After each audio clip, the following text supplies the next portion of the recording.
Hey everybody, this is Mike with the One Stop Co-op Shop, and today I'm doing a solo play of the game Tenby, as well as reviewing it, and disclaimer that I got a review copy of this one. And if you like the content on the One Stop Co-op Shop, consider supporting us through Patreon. You get early access to our videos and exclusive videos every month you can't see anywhere else. You can also listen to our weekly podcast for reviews and design discussions, or join the conversation and say hi on our Discord. So Tenby, I was not aware of this before playing the game, but this is a famous tourist town in Wales where they have these really colorful buildings and these really distinctive piers, and it's quite beautiful from the images I've seen. But the board game is a game where you are building out these rows of houses and piers to try to score the highest score possible across in a regular full game 10 rounds. And I'm going to show you what the solo mode looks like. But first, let's talk about some of the basics. So on each round, you're going to be drafting cards from the supply. You take the number of players and add 1 to it. In solo, you count it as 2 players. And that's how many terrace cards you put out, which come from this deck with the little house symbol on the back. You also draw cards equal to the player number for piers from the pier deck. And then finally, you draw cards equal to 1 minus the player number for landmarks. So you'll have in solo 3 terraces, 2 piers, and 1 landmark. And you'll be drafting these to build cities that score the most that you can. So here, let me grab a few things here to demonstrate. So each player starts out with a single terrace card in their color. And whenever you draft a new card, you can build on to the left or the right of an existing street. So each row of cards is a street. Or you can just start an entirely new street. No restrictions for that. But for the existing streets, things have to go to the left or the right of what's already there. And importantly, there are 3 sort of levels of card edges. So you can have the C. You can never build past the C. So once you get to the C, that's the end of a street. Or you can have terraces, which is kind of where the main buildings are, this kind of like salad thing. Or you can have piers. Here, let me grab a card to demonstrate that better. You can have piers, which have water underneath, have these little rings there. And you have to have piers adjacent to piers on card edges, terraces adjacent to terraces, and you can't build past the sea. So here you'll see this is a valid build right here, right? We've got terraces, terrace to terrace there, terrace to terrace there. Here you'll see that this house, this terrace, changes over to a pier at that edge. So now I can have a pier next to it, pier, pier, and then here it's the sea. That's the end of that one. But you can also go back from a pier to a terrace like I did there. You know, you can kind of mix and match things as you need to. And you don't need to finish your seas. You don't need to get them to be at the ocean. But if you do, if you can get C on both sides of a street, then you can score extra from the last kind of card, which is a resident card. These will give you scoring opportunities based on different prerequisites. And the check mark versus the X indicates whether or not the street is completed, has C on both sides or not. So like here, I'm getting bonuses for having a bunch of different colored terraces in a single street, 3, 4, or 5. And if the street did not have ocean on both sides, I would get the lower scoring value. If it did have ocean on both sides, I would get the higher value. But additionally, every single card is potentially scoring for its own things. Here, let me build this out a little bit now. So some cards just have inherent points to themselves. Like this card is worth 2 points. It's got the number 2 inside of it. Most cards, though, will point either 1 card or 2 cards to their left and right. So this card is saying you get 2 points for every chimney on the card to the left and the right. Note the single arrow there, the card to the left and the right. So we have nothing over here, but here we've got a terrace with 2 chimneys at the top there. Notice the identical icons. So this green terrace card would be worth 4 points because of the 2 chimneys next to it. Okay, my red card's worth nothing. That's worth 2. This one says 1 point for every cloud on the 2 cards to the left and the right. Notice the 2 arrows. So here we got 3 clouds here, none here, and 2 here. So that would be worth 5 points. This one's worth pigeons, 1 point per pigeon on the cards to its left, the 2 cards, because 2 arrows. So 1, 2, 3 pigeons here, none here. That would be worth 3 points. So you're scoring from individual cards. You're also scoring from those residence cards. And there are also landmarks, the last type of card. There can only be one landmark added per street. So once you have a landmark in a street, you can't add any more. But they will score for a specific scoring condition for every card in the entire street. That's why it's the different icon here in the gold. So this one would score 3 for every single house with one of these little like gates or porches or whatever that is. So here it would only score 3. It's a pretty terrible use of a landmark, but you can get giant scores from those if you plan well. So again, you're drafting these cards. You can also draft the resident cards to try to score as much as you can. You also always have these wild terrace cards over here that also have a either-sided. You can flip them to whichever side you need. They have a transition to a pier on one side. They're also, with the white question marks, wild for color. So like this terrace here scores 3 points for yellow buildings. And this one you could say is yellow to get those 3 points. And then you also have these pier cards that you can use to finish things off that are worth 2 points. So those are available anytime you don't like your options for drafting these. You can get those instead. But how does the game actually go? How do you actually get to the cards? Let's explain that. So in the multiplayer game, you have a number of these night cards equal to the players. So let's say we were playing with 3 players. And then you randomly deal out a number of these day cards equal to 1 more than the number of player. And in order, because you'll have your player pieces here. Let me show that. In order, players will pick which card they want to lock in. So let's say the pink sailboat went for the 12, the green went for the 1, and the red went for the 16. Okay, now they would resolve the cards in ascending order that their pieces are on. So green would get to pick a terrace card from the offer and would also get one of these life preservers. These are kind of mitigation and give you bonus actions. I'll explain those in a second. And then because green was the first one to resolve, they would be first for the next round. Okay, 4, nobody picked, so it would get a life preserver, so it kind of becomes more and more valuable to pick it as the rounds go along.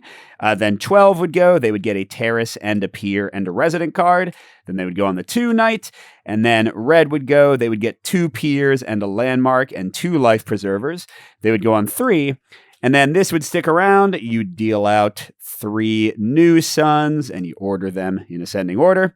And then they would pick again. So green would go first again, then pink, then red, and so on. And that's how each round runs. One set of picking these and getting the stuff from them. And you see who has the highest score at the end of 10 rounds. There are some bonus modules you can add in with like other ways to have endgame scoring. I'm not going to show you those today. Now the solo mode cuts out a lot of that, although it is somewhat similar. You don't have any of the player pieces. You don't use any of these decks. You have these different decks for solo. Instead, how it works is the player takes 2 compass cards and picks which one they want to use. And this is kind of like the day cards you just saw in that they go from 1 to 4 in value. And that's kind of your initiative for getting cards. But the higher the value, generally the more stuff you're going to get. And then after you pick which one you want to keep, you flip the top card of the anchor deck. And this is showing 2 things. Number 1, it's showing what the bot's initiative is going to be. So here, because they have the lower number, they would go before me. And then it shows which cards they're going to take away and just blow up so that you will have less things to choose from. So that is the basic idea of how the solo mode works. Now, if you go first, let's say that I had a lower number, like I had picked a 2 and they had a 3, you get to take your stuff first. So I could take the 2 terrace cards I want, I could take the pier I want, but when the bot looks to throw away cards, if the cards they want are not there, you take a card of that type as a penalty card that will give you negative victory points at the end of the game. So you want to take things, but like not necessarily grief the bot and take things they want or they'll be mad at you. But you can mitigate that with the life preservers. Let's go through our action options and then you're basically ready to play. So for 1 life preserver, spending 1, you can add another card to the offer. And you can put it in a spot that is missing a card that the bot wanted, so you don't take that penalty I just mentioned. And it only costs 1 life preserver no matter what type of card you're adding.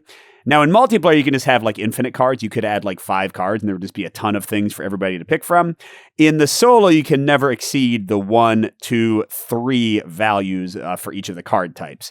So like if I wanted to spend 1 life preserver to add another landmark, I would have to discard the previous landmark to fill that spot. Another use of single life preservers only in solo is to draw an extra compass card, which will give you more options for what you're going to get or what your initiative will be. And finally, you can spend 1 life preserver to lower your compass value by 1. to try to get initiative. Like if I had a 3 because the bot wins ties and they had a 3, I could spend 1 to make it a 2 so that I would go first and grab the cards I wanted first. Now for 2, 3, and 4, these are identical to the multiplayer game. For 2 life preservers, I can take another terrace card, like there was another terrace icon on my space, or I can move a card to another legal spot on the same street or a different street to kind of redo my points. For 3, you can get a pier card, and for 4, you can get a landmark or a resident card. So they just give you more ways to kind of mitigate your luck and get the exact cards you want. And then a final thing to note is that landmark cards are kind of better than pier cards, and pier cards are sort of better than terrace cards. And what that means is anytime you would be able to take one of the lower, more valuable types of cards, you could take one of the higher cards instead. So if, for example, I have this card letting me take a terrace, a pier, and a landmark, for the landmark take, I could take a pier or a terrace instead. For the pier, I could take a terrace instead. So like with this, I could take 3 terraces instead of 1 of each type because the landmark and the pier are better, more valuable than the terrace card. Now, you cannot do that with residents. You can't swap them in for something else. They only get your resident straws. All right, that's maybe a little too much information, but it'll make more sense as I actually play through it. So let me redeal some new cards, and we'll see what we got. And to start the game, you do get 2 resident cards and keep 1 to keep, and that's always how it works when you get residents. All right, so this one is for each street. So some of these resident cards reward you for every street that does something, like multiple times. For each street that has 3 or more piers, I can get 2 points or 5 points if they're finished. This one is for 2+ binoculars in each street. Binoculars are super rare. I'm going to go for the pier one as my first thing. I've got a harbor master that wants to reward me. All right, with that, let's jump in. So I am drawing 2 of these. So I could get 2 terraces and a resident, or 2 terraces, a pier. And actually, I like that better, even though the number is lower, especially because I already know that piers are going to be worth more to me. All right, and they are still going before me at getting 2 piers. Really? Well, I don't get the life preserver from this yet, so they resolve first, and they trash both of these, but no penalty for me. Okay, and then I get my stuff, and you can resolve these in any order. So I'm going to take 1 life preserver, and I am indeed going to, as you might imagine, deal out a pier. There we go. By the way, I'm realizing, man, this would have been a great one to go with my harbor master, who would reward me 2 points for every pier. So these refer to like the little icons on the tops of cards.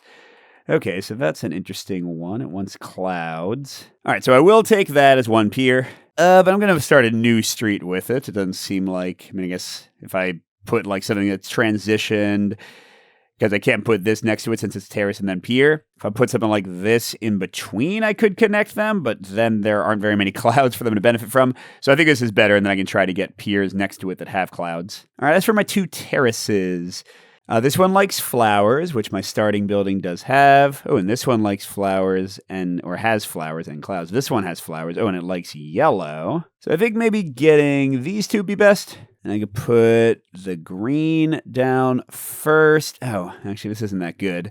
Because yes, the green is going to get 3 points for the yellow being next to it, but then there's nothing else next to it, and there's no clouds. Let me reevaluate. What if I do like that? That's getting me 1, 2, 3, 4 points from the flowers, and yes, there's no yellow on that side, but maybe I can at least get 1 over there later. All right, and that's the end of the round. You discard every card that wasn't chosen, so if you don't grab something, you are out of luck. And then we go on to round 2. You can see the game plays pretty quickly. All right, here are our options. Ooh, this is pretty dang good. Look, if this goes next to my pier, they've both got benches. That'd be 6 points. And then 4 clouds for my piers. That would be 4 more points. And I'd be close to having 3 piers for the harbor master.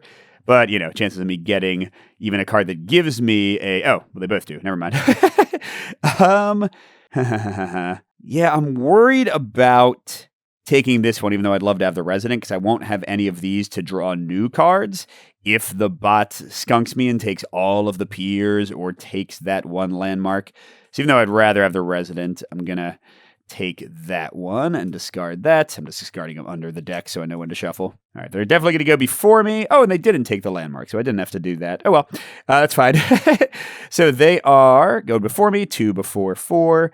They trash both of these terraces, but I wasn't even taking a terrace, and they trash that pier. Not a big deal, but I'm getting a landmark and a pier and 2 life preservers that I don't have to use yet if I don't want to. That'll be good for next time. So I'm definitely going to take this. And do I want this? It does have clouds. It's looking for little crab cages, which neither of the pier cards I'm looking at yet right now have. Doesn't have a bench. It's actually a pretty cruddy pier card. You know what? I will use one of these to draw a second. Okay, and is that better? It's not that much better. I mean, it is at least an ending, so I'm more likely to score the full 5 points from the Harbor Master. All right, I guess. All right, so I'm going to place them like that. I'm at least getting 2 more points from the clouds. Decent. But I'll try to get more benches going on here. That's really the key thing I want. And I already have 3+ pier sections, so this is worth 2. If I ever finish the other end, it'll be worth 5. All right, going into round 3. I like that one. It's got a... Oh, never mind. This is a landmark. Oh, but it rewards you 2 for every house symbol on a street. So if I can get this onto the top street, that would already be worth 6. That one's pretty darn good. It would get me 3 points if I put it next to my landmark. That one would close off the street, I think, a little too quickly. And also there are 0 of those binoculars. Like I said, they're pretty rare. That one also rewards bench as well. Okay, let's see what even our options are before I think too deeply. Ooh, I really like that 4, and I can go down to a 3. All right, let's take a chance and see if I can get rewarded. Oh, I got super lucky. Wow, they are going before me, but they are just taking out terraces. Wow, that was fantastic. So I need something, if I want to put this on my terrace street, my top one, I need something to go down to pier level, which I guess would be this, because that's another house to benefit. See, I'll grab those. I'm using the landmark for this, but one of my 2 piers for that, because again, it's like the lower level terrace instead of a pier. And I'm going purple. Oh, that totally wastes this guy. But at least there is a bench for this one to benefit from. So I think it's still worth a ton of points, right? Because that's 8 so far for the landmark, and then 3 more for the bench. And hey, if I can get 2 more piers, that'll also benefit from the Harbor Master. All right, now which other pier do I want? I mean, this one would get me 3 points for the bench on the landmark, and that's all it would do. Although if I get another bench over here, it'll double score for this card and for the landmark. So yeah, again, I don't want to... I could end that other street, which would give me 3 more points for that and lock it in for the Harbor Master. But I feel like I can, well, you know, maybe I should do that. Maybe I should just let myself move on and not stress about adding more stuff here. Because there's like, you know, a reasonable little scoring street. It's got some benches to help me out. All right, you know what? I will go for that. Why not? That way I can focus on new things. All right, now we're going to round 4. Kind of want more terraces right now. I would love a resident, and that can get me anything. So... yeah, 2 residents seems a little silly. I will go for the highest value one. I haven't gotten very many 1s and 2s, which means they're coming later. And they are going before me, and they're taking the only landmark, but I didn't really want it. I'm going to go up. And they're taking a middle terrace. Well, whatever. I still have options. Okay, so let's find out who our resident is first. Again, we're drawing 2. All right, so 3+ bins in the same street. I'm looking, and my top street has 2, and my bottom street has 1. Businesses in a single street, which means you only find your one that has the most. Currently, my top street has 1, so it wouldn't even score. But I don't want to focus too much on this. I feel like the ones that just look for a single street are a little bit easier to be done with. So I will grab that one. Okay, and then I can get a landmark and a residence. So this one rewards you for having differently colored terrace-like houses on either side of it. See, I like that one. This one that rewards for purple, I don't really care about. I kind of like this one too because it is a business. And if I put it on the same street, that'll give me 2 businesses on my top street. Because that thing could be worth up to 10 if I get enough. All right, let's make myself some room. So I'm going to add that to the pier side. And this, whoops, we got to make sure we can fit it all. This yellow house to the other side. So it's giving me 2 points for the red house. If I put another color over here, it'll be another 2 points. And it's another house worth 2. So yeah, I mean, this street I'm fine is making gigantic. Ooh, and I didn't even notice. 1 point for every cloud up to 2 far away, or 2 spaces away. So I'm getting 3 points for that as well. That was a great place. But again, I'm getting pretty lucky here. Usually the bot is not so accommodating to not compete with me at all. All right, now we go to round 5. Another landmark I don't care about. The houses might be worthwhile. And I could, of course, start a new street as well. But let's see what we got. Oh, 3 piers or 2 residences. I kind of want that one. And that way I'll go first in initiative, most likely, right? Oh, actually, they tied me.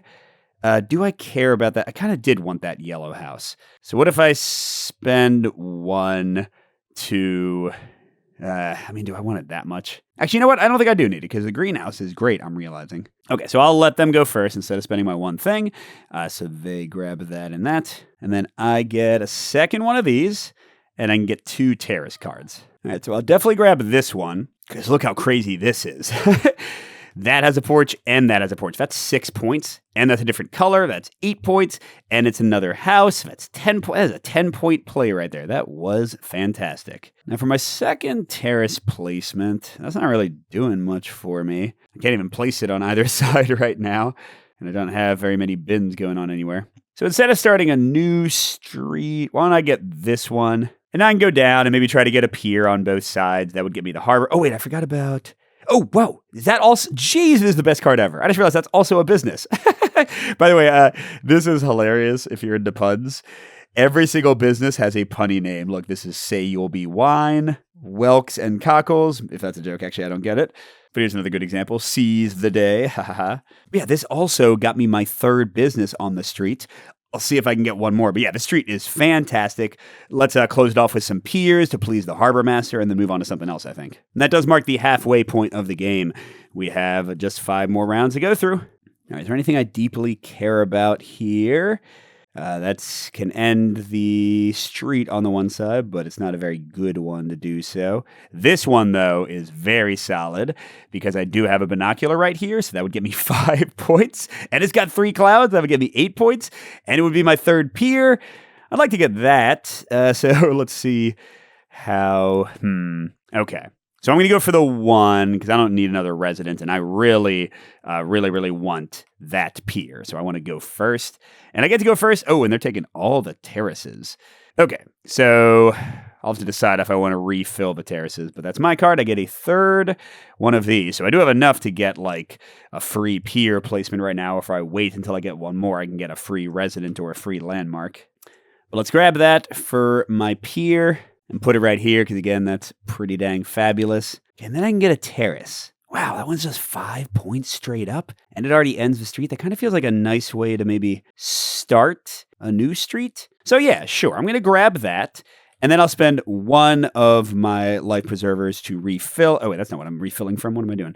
To refill it so that the bot won't punish me. All right, and then, yes, they are grabbing all 3 of those. Good for you. I mean, they're all just getting discarded anyway. All right, takes us in round 7.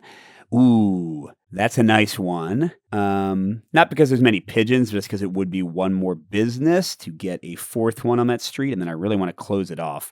So I'm looking for a ton of piers. Hey, I'll take that. 2 piers and a life preserver. And okay, they are going to try to take a pier and a landmark. So I might just, let them get me the penalty points. Or I could take one of the piers that does that. But here, I'm definitely getting this. See you next tide. Ha ha ha. And I'll put that over here. Is that good? Oh, I guess it doesn't really care. Oh, this one doesn't have any pigeons, but there's no pigeons on the other card either. But there are pigeons farther away. So never mind, I'm going to put it on the right side. Shoot, I got to keep on sliding the street down. We'll put it all the way down here because, look, there's 2 pigeons over there. So at least that's something. And then there's no need to take that. I'll let the bot have it, and I'll get this for my second pier to close off that side and get us 2 more victory points. So again, I don't need to close off this side, but I do have 4 businesses, so it would take me from 5 to 10 points, and I do have at least 3 piers, so it would take me from 2 to 5 points, so it's generally pretty valuable to do so if I can. I do have 3 life preservers.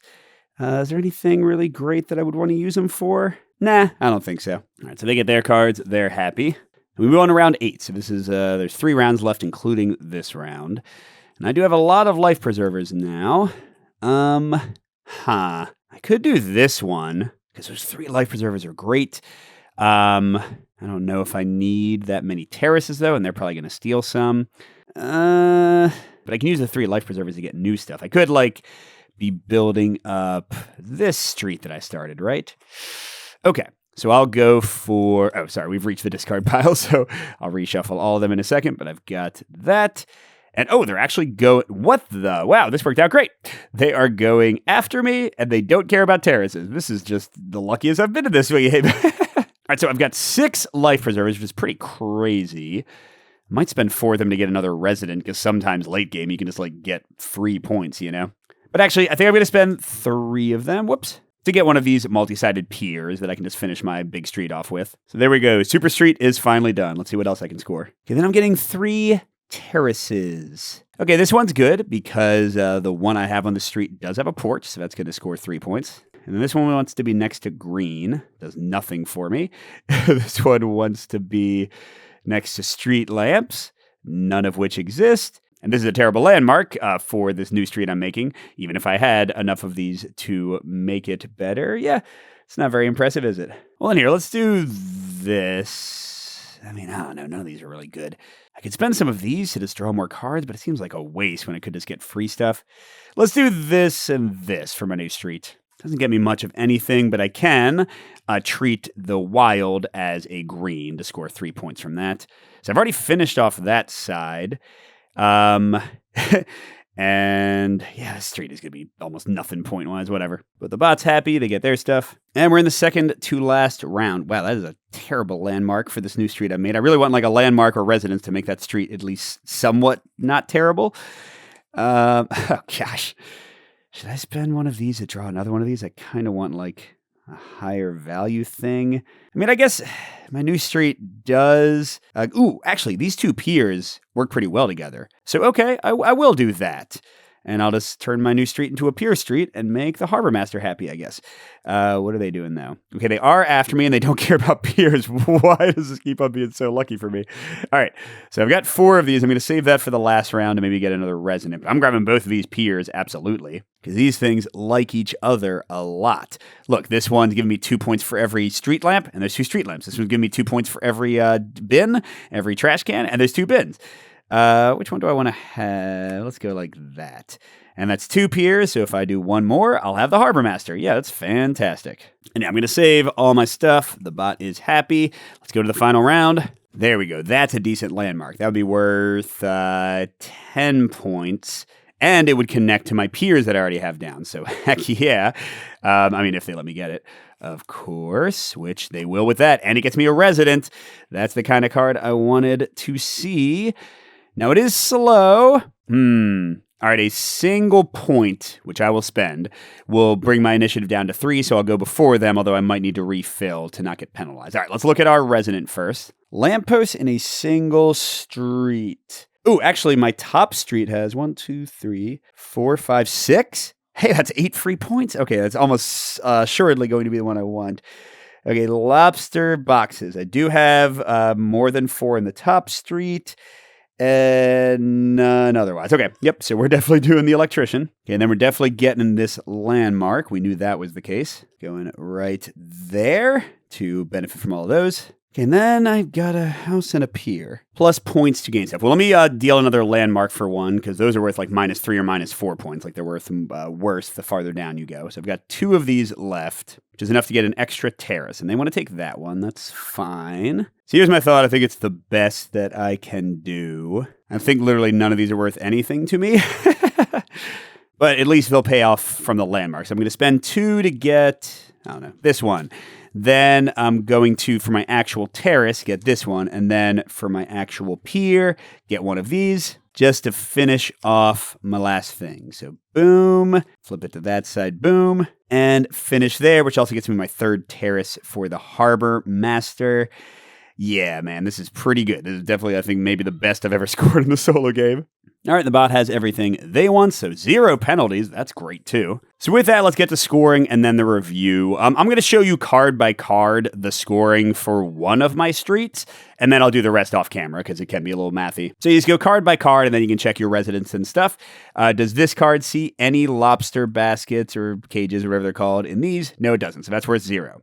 This one's looking for clouds. 1, 2, 3, 4, 5, 6. 6. This one's looking for benches along the entire street, 3 each. So with the 6, 9, 12, 15. And this one's looking for binoculars in any of these. God, this is a terrible street. So 15. And then I can check these. Do I have 3+ pier sections? Yes. And it's closed street.